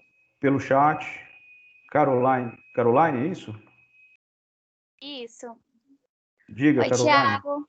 Boa Oi, tarde. boa tarde. Eu sou do PET de Serviço Social da UNB e a minha dúvida é quanto a, por exemplo, assim, trabalhos colaborativos, né, onde tem mais de 2, 3, 4 autores. Eu queria saber se tem uma regra que a gente adota para estar colocando o nome desses autores, se é uma ordem de contribuição no trabalho, se é uma ordem de hierarquia acadêmica ou se é simplesmente uma ordem alfabética. É isso. Essa pergunta é ótima, Caroline. Essa pergunta é ótima. Olha, vamos dizer assim, tá? Pela lógica, tá? Essa ordem de autoria, ela estaria pautada no seguinte critério: o grau de contribuição das pessoas para o artigo. Vamos supor que o artigo tenha 4 pessoas, né? Enfim, ele é assinado por 4 pessoas, né? Por 8 mãos, portanto, né? Em tese, você colocaria sempre essa ordem, né? Essa lista. E você pode ver, né, que a grande maioria das revistas, elas apresentam numa relação vertical, né? Elas não apresentam assim, né, numa linha, né? Enfim, elas apresentam verticalmente, né, os autores ou as autoras do texto. Você colocaria quem contribuiu mais com o artigo, tá? Mas é óbvio que o fator aí da hierarquia pesa. E aí tá, por exemplo, essa questão que eu falei para vocês, né, no final. Né, se vocês querem publicar uma revista de mais alto calibre e tal, manda junto com o orientador. Gente, o padrão é padrão, gente, isso é de praxe, tá? Que o nome do orientador vá na frente, pessoal. Isso é de praxe, tá, pessoal? Eu já vi que algumas pessoas já falam, pô, mas isso é sacanagem, não sei o quê, porque a pesquisa é minha e tal. Gente, eu entendo, assim, que algumas pessoas se incomodem com isso, mas isso é uma coisa meio que padrão, pessoal. E até, assim, aí que tá, para publicar, né, enfim, num evento importante da sua área ou numa revista de mais alto calibre, mais alto padrão, são as normas acadêmicas, pessoal, sabe? As normas que nem são explicitadas em textos ou em códigos, enfim. Acaba pesando isso, tá? Agora, vamos supor, né, só para fechar aqui a sua questão, né? Você tem lá 3 autores, 3 autoras, né? Enfim. Por exemplo, eu estou escrevendo um texto agora com 2 colegas, 2 amigas minhas, né? A gente está, vamos dizer assim, contribuindo todo mundo de forma bastante similar, né? Enfim, eu diria que a gente está os 3, assim, né? Nós 3, assim, se dedicando muito ao texto tal, e fazendo tudo que a gente pode fazer, né? Aí, assim, aí quando é nessa... E todos nós somos, né? Enfim, elas são professoras também, né? De universidades federais e tal. Aí a gente adota o critério da ordem alfabética, né? E eu geralmente me dou mal nessa, viu, Caroline? Porque eu costumo sempre ficar por último. A não ser que tenha, por exemplo, um Vinícius junto, né? Mas eu nunca publiquei um artigo junto com o Vinícius, com uma Vanessa, por exemplo, né? Geralmente, né, adotando justamente o critério da ordem alfabética, eu acabo sempre ficando por último. Mas, como eu te falei, em outras circunstâncias pesa mais a questão da hierarquia mesmo. Você quer perguntar mais alguma coisa? Entendi, Tiago. Sobre isso, eu só queria falar assim que... Ai, só um minuto que eu me perdi aqui na minha cabeça. Sem problema. Se você quiser, eu retomo depois, sem problema. Não, tudo bem. Ai, enfim, eu esqueci de falar. Quando eu lembrar, eu falo, tá? É só porque eu me perdi aqui nos pensamentos. Quando você lembrar, você levanta a mão e eu te passo a palavra de novo. Tá certo. Deixa eu só ver aqui, mãos levantadas. Tá, ninguém no momento. No chat tem uma outra pergunta do Paulo. É isso mesmo, Paulo? Deixa eu ver aqui. Palavra-chave diferente do título não aumentariam a busca pelo artigo, uma vez que palavras do título já se encontram no título. Realmente devemos separar a palavra-chave para opções que amplifiquem a busca do artigo. Paulo, de novo, vamos lá. Se a preocupação, se o critério é ampliar o alcance do texto, tá? Olha, eu diria que, cara, tudo isso eu acho que é muito relativo, tá? Eu diria que tudo isso é muito relativo. Eu diria que depende de uma série de coisas. Depende, por exemplo, da plataforma. Se o teu texto vai ser publicado numa revista, tá? Que está indexado numa plataforma específica, isso se torna irrelevante, secundário até mesmo irrelevante. Vou dar um exemplo para vocês, tá? O Cielo, né? O Cielo que é um site, é um site internacional, né? E ele tem sites em vários países do mundo, né? E aí você pega o site do Cielo Brasil, tá? Enfim, pelo que eu sei, é assim também nos outros, todos os outros. Como que o teu artigo vai aparecer na busca? Se eu vou lá e digito direito à cidade, tá? Eu vou buscar por assunto, né? Direito à cidade, tá? O Cielo vai buscar todos os artigos que têm direito à cidade nas palavras-chave, certo? Então, assim, se você tem um artigo que tem direito à cidade no título, mas não tem nas palavras-chave, o artigo não vai aparecer na busca, tá? Então, assim, se você colocar uma palavra-chave, assim, muito, muito, muito peculiar, né? Enfim, sei lá, pode ser que você coloque, tem casos assim, tem artigos no Cielo, tem determinadas buscas que você faz no Cielo que aparece um artigo, né? Por quê? Porque você colocou uma palavra-chave lá muito específica que só tem naquele artigo. É diferente, por exemplo, de você pesquisar mesmo direito à cidade, sei lá, vai aparecer uns 30 e poucos, né? Espaço público, nossa, vai aparecer uns 60 textos. Participação política, vai aparecer acho que uns 70, 80, sei lá, né? Serviço social, vai aparecer mais um monte. Então, assim, depende muito isso aí que você perguntou, Paulo, muito relativo, tá? Depende muito da plataforma, depende muito, enfim, do modelo de busca que você está adotando. Agora, bom, enfim, como eu estou dizendo, eu não sei de que área você é, né? Enfim, eu não sei se outras áreas que não as ciências humanas, né, usam algoritmos ou mecanismos de busca que faria muito sentido isso que você está falando, mas aí eu não sei dizer, tá? Se eu só confirmar se tem mais alguma questão no chat que possa ter passado batido por mim. Tem uma aqui do Luiz. Luiz, vamos lá. Em quais gêneros se usa bibliografia em vez de... Não entendi, Luiz. Em quais gêneros se usa bibliografia? Você está falando da palavra bibliografia e referências? Você está querendo dizer se eu uso referência ou se eu uso bibliografia?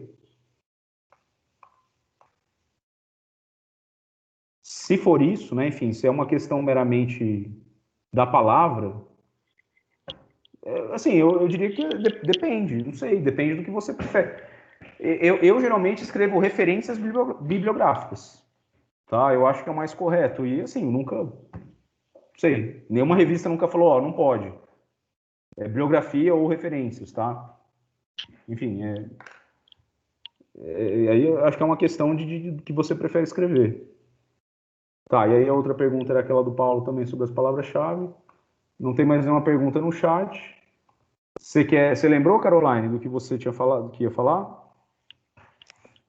Lembrei, mas agora eu tenho uma outra questão também. Pode falar.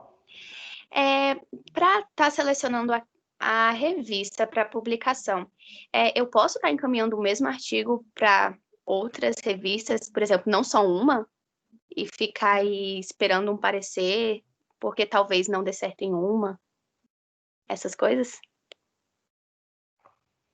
Então, gente, aí é aquela questão assim, eu vou dizer o seguinte, muitas pessoas fazem isso, tá? Mas é errado. É errado, assim, né? É errado, e isso vocês podem ver, isso aí, o que eu tô falando, vocês vão, de novo, vale para a minha área, tá, gente? Vale para que é, né, enfim, muito próximo aí da área da Caroline também, tá? Vale para a área de ciências sociais aplicadas, ciências humanas, enfim. As revistas mais qualificadas, de maior qualidade, elas sempre vão avisar lá, tá? Quando você entrar no site delas lá, que o texto não deve ser, ela só aceita contribuições, né, artigos originais, tá? E que o texto não deve estar submetido a outro periódico e que ele não deve ser submetido a outro periódico enquanto durar o processo de avaliação, tá? Agora, sim, qual que é uma questão? Aí, enfim, é uma questão muito prática, tá, gente? Tem artigos, tem revistas aí que demoram 2 ou 3 anos para publicar um artigo que a gente manda, né? E isso eu diria que é assim, relativamente comum, por várias razões. E aí, falando de novo especificamente da área de ciências humanas, existem. A nossa comunidade científica, a comunidade acadêmica no Brasil é muito pequena, né? Então, são poucas pessoas para dar parecer sobre uma montanha de artigos. E aí, esse processo todo acaba atrasando, né? E aí, o fato de que também algumas revistas, por exemplo, publicam apenas 2 edições por ano, outras publicam 3, né? Enfim, é uma realidade diferente. A gente vê aqui no Brasil, por exemplo, das revistas dos Estados Unidos, da Inglaterra, da Alemanha, que, sei lá, às vezes tem 6, 7 edições por ano e tem um exército, um batalhão de gente trabalhando, né? Enfim, e são países também que têm comunidades acadêmicas maiores e tudo mais, tá? Então, assim, proporcionalmente falando, né, gente? Claro, tô falando. Então, assim, não é certo fazer isso, tá? Mas muita gente acaba fazendo. Agora sim, Caroline, eu vou te falar assim, tá? Eu, por exemplo, nunca fiz isso. Por que que eu nunca fiz isso? Porque eu nunca submeti para 12 revistas ao mesmo tempo, tá? Pela seguinte razão, justamente pelo fator que eu tô falando, que a nossa comunidade é uma comunidade acadêmica pequena, tá? É aquela história, o mundo é pequeno, né?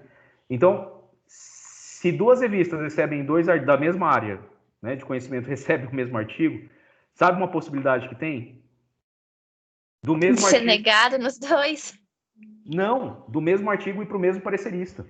A mesma pessoa recebeu o mesmo artigo 2 vezes, tá? De uma revista e depois de outra.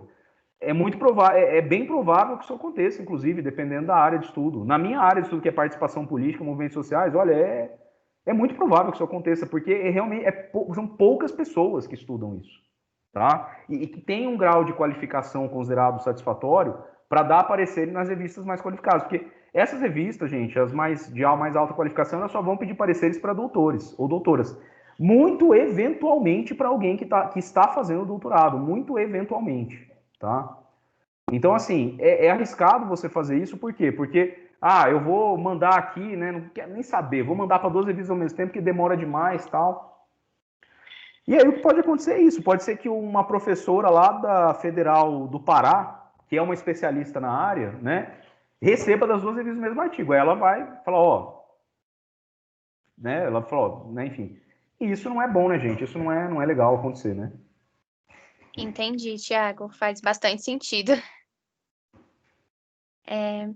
E outra coisa, era ainda sobre aquela questão de ordem de autoria dos artigos. Quando você deu o exemplo do artigo que você está escrevendo com colegas e que está sendo algo bem horizontal, que não está tendo essa questão de contribuição mais de um ou de outro, E aí vocês vão colocar o nome por ordem alfabética. Ao colocar o nome alfabética e esse artigo ir para o seu currículo Lattes, não fica claro, né, quando alguém para olhar o seu currículo Lattes, se aquilo ali está sendo por ordem alfabética ou por ordem de contribuição. Então, acredito que subentende-se que você foi aquele que contribuiu menos, talvez? Em geral sim, mas assim, o que eu te digo é isso, tá? Há um certo padrão, vamos dizer assim, né? Se você está escrevendo com colegas que são do mesmo nível acadêmico, não estou falando nível de novo, né? Não estou falando nível em termos de inteligência, tá, gente? Estou falando que estão no mesmo status que você do ponto de vista da titulação acadêmica, tá? O natural é que seja feito em ordem alfabética. Agora, tem casos também, né? Por exemplo, você tem um professor lá, uma professora que já são, assim, grandes especialistas na área, né? Que estão aí, tem uma carreira de 20, 25 anos, né? Enfim, já são, assim, renomados, nomes extremamente consolidados na área de pesquisa deles. E eles escreveram um artigo junto com uma pessoa mais jovem, né? Que contribuiu tanto quanto, que, nossa, escreveu pra caramba lá também e tal. Mas é meio que natural que, você entendeu o lance da hierarquia acadêmica? Que vai, a tendência é que o artigo, né, venha com o nome primeiro, né, da pessoa mais experiente, da pessoa que já tem um nome mais consolidado. Agora sim, tá, gente? Eu digo o seguinte para vocês, tá? Isso é uma questão muito pessoal minha, tá? Eu, particularmente, não tenho absolutamente nenhum problema com isso. Tá? Eu absolutamente não tenho nenhum problema, porque, assim, independente de que lugar que tá o seu nome. E, assim, assim, de novo, né? Eu me lembro, eu sou formado em Geografia na Unesp de Presidente Prudente.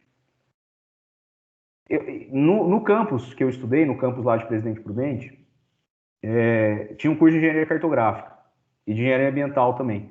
Eu lembro que às vezes eu ia, sei lá, né, eventualmente pegava alguma revista lá deles para dar uma olhada. Tinha artigos, eu acho que isso deve ser relativamente comum na área de exatas, que tinham, sei lá, 8, 9 pessoas assinando o artigo. Aí talvez eu ficaria meio chateado se meu nome viesse por último, entendeu? Mas, assim, em geral, na nossa área, né, 3, 4 autores, assim, no máximo, enfim, eu não... Isso é uma questão muito pessoal de cada um, mas sim, de fato, há uma questão aí das hierarquias acadêmicas que muitas vezes acabam pesando nisso, tá? Tá certo, Enfim, Thiago. Obrigada. espero que eu tenha te ajudado, Caroline. Ajudou, sim. Mais uma questão... Não, é a questão do Paulo que está aqui no chat. Mais questões, pessoal? Caroline, você está com uma levantada, mas eu estou entendendo que é dessa pergunta, né, que você fez, né? Isso, eu esqueci. Beleza. Mais questões, gente? Nós temos aí alguns 10 minutos ainda aí, talvez. Fiquem à vontade. Só queria relembrar o pessoal de assinar a presença, tudo bem? Isso, por favor, não esqueça de relembrar. Enquanto vocês vão aí ensaiando uma pergunta, eu vou passar aqui para vocês no chat de novo, tá? A relação de artigos publicados em revistas altamente qualificadas na área de ciências sociais. Qual que é a minha intenção de passar esses artigos aqui como exemplos para vocês, pessoal? Para vocês verem que, assim, de um modo geral, tá? Eles estão todos dentro desse padrão que a gente discutiu aqui, tá? E, inclusive, eu digo inclusive o seguinte, vocês vão ver, por exemplo, vocês vão ver em vários deles que tem uma nota de rodapé no título do texto, tá? E que diz o seguinte: este artigo é resultado da pesquisa tal, financiada pelo CNPq e tudo mais, blá, blá, blá, blá, blá, blá, blá, tá? Inclusive, um artigo recente que eu publiquei agora, em setembro, agora, na revista Sociedade e Estado aqui da UNB, né? Enfim, é exatamente um caso desse. Enfim, curiosamente, eu acabei não colocando esse artigo aqui, posso puxar também daqui a pouco para vocês, mas o que eu queria chamar a atenção, vocês vão ver que tem artigos aqui de pessoas super renomadas na minha área, né, que é a área de ciência política. Por exemplo, a professora Flávia Biroli, professor Luiz Felipe Miguel, que são artigos que não necessariamente têm uma pergunta, não necessariamente eles apresentam uma pergunta na introdução, mas o que eles têm? Eles têm objetivos bem delimitados, tá, pessoal? Então, é aquela história. O problema não é você não ter uma pergunta, o problema é quando você não apresenta com a devida transparência, tá? Com a devida clareza, qual é o objeto de estudo, quais são os objetivos do texto e por aí vai, tá? Um bom texto tem que ter os objetivos bem delimitados, tá? Eu vou passar a relação aqui para vocês, depois lembrando, né, a gente vai mandar também por e-mail, tá? Para quem não estiver conseguindo acessar o chat, tá? Tem um caso aqui também de um artigo meu, que é é um artigo em que o título é uma pergunta, tá? É o último artigo aqui da relação, tá? É a pergunta, vamos dizer assim, em geral, né, do texto e tal. Assim como tem um outro artigo meu aqui também, que ele não tem uma pergunta, né? Ele só estabelece lá qual é o objetivo, qual é o argumento que o texto vai desenvolver e por aí vai. Esse outro texto que eu comentei com vocês, que eu publiquei agora recentemente, eu vou mandar aqui para vocês, tá? No chat também. Se a internet colaborar, colaborou. Ele tem lá, né, enfim, logo no começo dele, ele tem lá uma nota de rodapé dizendo que ele é produto de uma pesquisa financiada pelo CNPq, por aí vai, por aí vai, por aí vai. Tá? É esse último link aqui que eu mandei, tá bom? Então, vejam esses artigos, pessoal, assim, sabe? Vejam esses artigos, enfim, leiam eles, né? Enfim, na medida do possível. E, de novo, muito embora eles sejam textos, né, que são da área de ciências sociais, são da área de ciências humanas, você tem padrões, tá? Padrões de escrita acadêmica, padrões de formulação de problemas de pesquisa que estão colocados aqui. Isso independe da área, tá, pessoal? Isso independe da área, porque todas e todos nós, independente sermos de humanas, de exatas, de biológicas, nós somos estudantes, nós somos pesquisadores, pesquisadoras e por aí vai, tá? E claro, vejam, pessoal, eu tô supondo também, né? Eu tô pressupondo isso, né? Eu vi que, enfim, o pessoal tinha comentado comigo, né, que essa oficina tinha esgotado o número de inscrição, tinha 70 inscritos. Pelo que eu vi aqui no chat, não apareceram 70 pessoas, mas tinham cerca de 40, 41, pelo que eu olhei aqui, que já é um excelente número, já é um excelente, já é um excelente público, né? Eu estou pressupondo, né, que todos vocês se inscreveram para fazer aqui, vocês têm interesse em seguir carreira acadêmica, né? Porque assim, pô, se a pessoa quer escrever um artigo tal, é porque ela tem interesse em fazer pesquisa, né? Em expor o resultado da pesquisa. Provavelmente vários e vários de vocês aqui já fazem pesquisa, né? Já fazem PIBIC, ou já fizeram, né? Numa outra circunstância. E aí, gente, para você, é aí que tá. Para você ir pegando as manhas, né? Para você ir entendendo como funciona a lógica da produção, da escrita de um bom artigo, não tem segredo, pessoal. Você tem que ler, ler, ler, ler e ler. Só assim que você vai entrando nesse universo, né, do que significa escrever um bom texto acadêmico, do que significa, né, enfim, o que é um bom texto acadêmico publicado numa boa revista e por aí vai. E aí, claro, aí como eu falei, tem as especificidades de cada área, tá? O pessoal da física, da química, da biologia, né, tem que pesquisar aí quais são os periódicos mais qualificados das suas áreas, né, enfim, quais são os pesquisadores, as pesquisadoras mais renomadas, e tomar isso como parâmetro de comparação, tá? Então, é isso, gente. Nenhuma pergunta, pessoal? Nem no chat, nem aqui ao vivo? Ao vivo não, né? Oralmente. Se não tiver, Matheus, se não tiver perguntas, podemos encerrar? Você quer falar mais alguma coisa?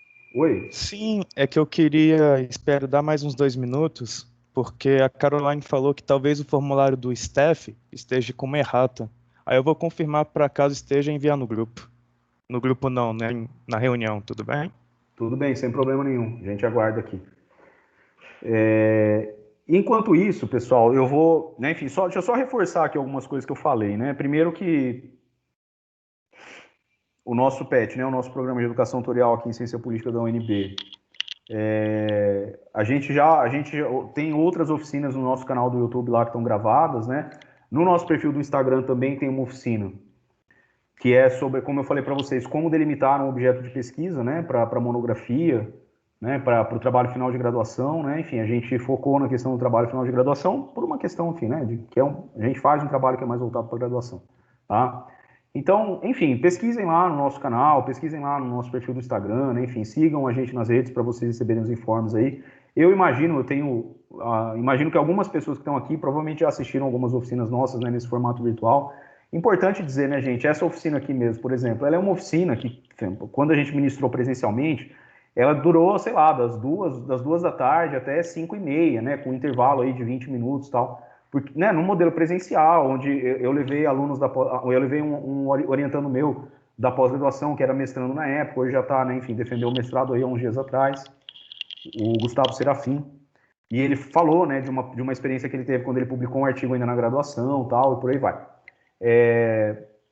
Então, claro que o modelo online, né, esse modelo aqui remoto, ele acaba, né, não é o ideal, né, claro que a gente gosta mais de fazer um modelo presencial, porque permite uma interação maior, né, enfim, eu mesmo confesso para vocês que ainda estou me adaptando aqui a esse modelo remoto, né, de ensino, nunca tinha trabalhado tanto dessa forma, né, e, enfim, de qualquer forma, acho, né, que a gente conseguiu sintetizar aqui nesse espaço curto, né, de 1h30, quais são os principais pontos que vocês têm que levar em conta, né, quais são os principais pontos, quais são os principais elementos que vocês precisam saber para escrever um bom artigo, né, para tentar publicar um bom artigo. Vocês podem entrar em contato com a gente, né, pelas nossas redes, pelo Facebook, pelo Instagram, né, que a gente, enfim, enfim, se vocês não encontrarem essas informações em outros lugares, quiserem perguntar coisas específicas, a gente pode ajudar também, tá? Eu vou deixar o meu e-mail aqui no chat, tá bom? Para vocês, quem quiser entrar em contato comigo.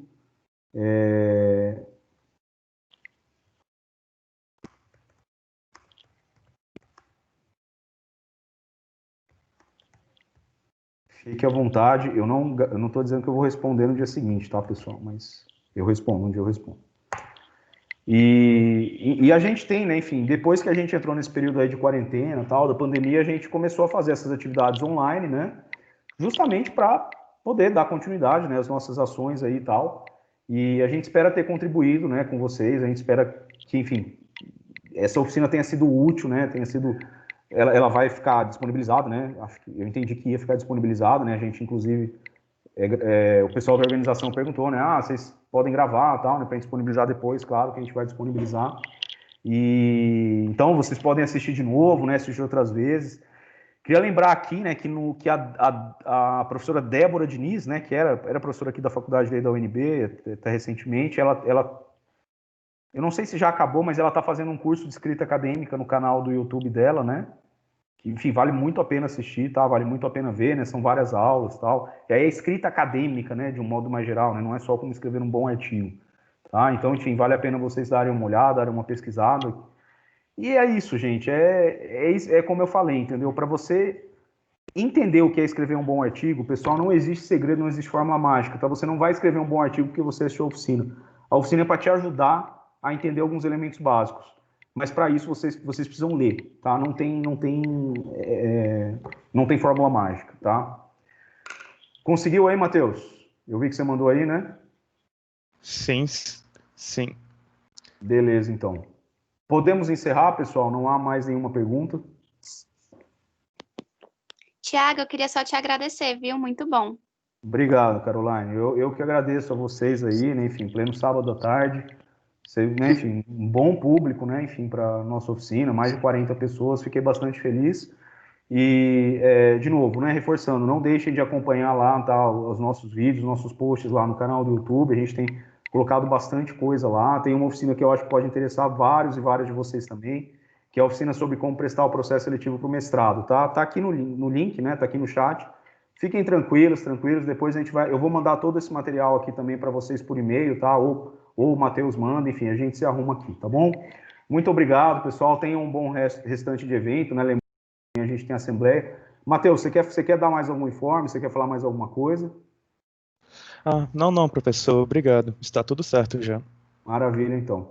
Obrigado a vocês, pessoal, obrigado aí ao Matheus, ao Daniel, que estiveram aí acompanhando a gente, obrigado a vocês que assistiram, tá? Eu vou encerrar a gravação e espero que a gente possa se encontrar em breve, né, em algum evento presencial, tá bom? Estou encerrando aqui a gravação.